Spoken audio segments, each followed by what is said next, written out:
एक मंदिर असं आहे की जिथे साप दिसला की आपलं नशीब बदलतं.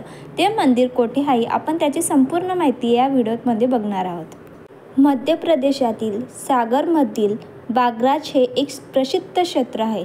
येथे हरसिद्धी मातेचे मंदिर आहे. मंदिराच्या परिसरात एक गुहा आहे. गुहेत एक मोठा अजगर राहतो.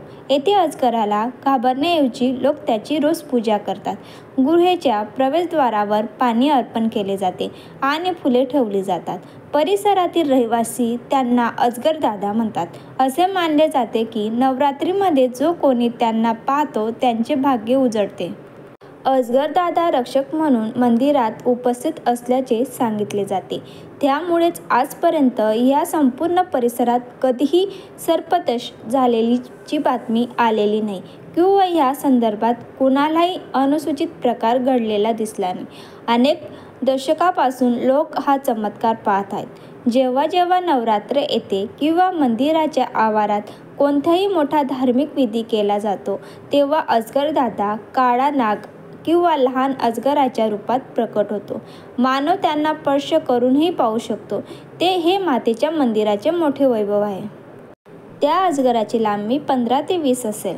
गुहेत राहणाऱ्या अजगराबद्दल असे म्हटले जाते की 10 ते 15 वर्षांपूर्वीपर्यंत तो कधीकधी 2 ते 3 फूट गुहेच्या बाहेर यायचा, ज्यामध्ये त्याची जाडी घराच्या खांबाएवढी 1.5 फूट होती. त्याची लांबी अंदाजे 15 ते 20 फूट आहे. आता तो खूप म्हातारा झाला आहे. त्यामुळे अनेक वर्षांपासून लोकांनी त्याला गुहेतून बाहेर पडताना पाहिले नाही. आजही तो येथे भौतिक स्वरूपात उपस्थित असल्याची परिस्थितीत रहिवाशांची श्रद्धा आहे.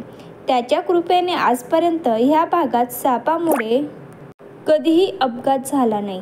हा परिसर डोंगर, जंगल आणि शेतांनी वेढलेला असतानाही मंदिराचे पुजारी पुष्पेंद्र महाराज सांगतात की त्यांचे संपूर्ण बालपण येथेच गेले.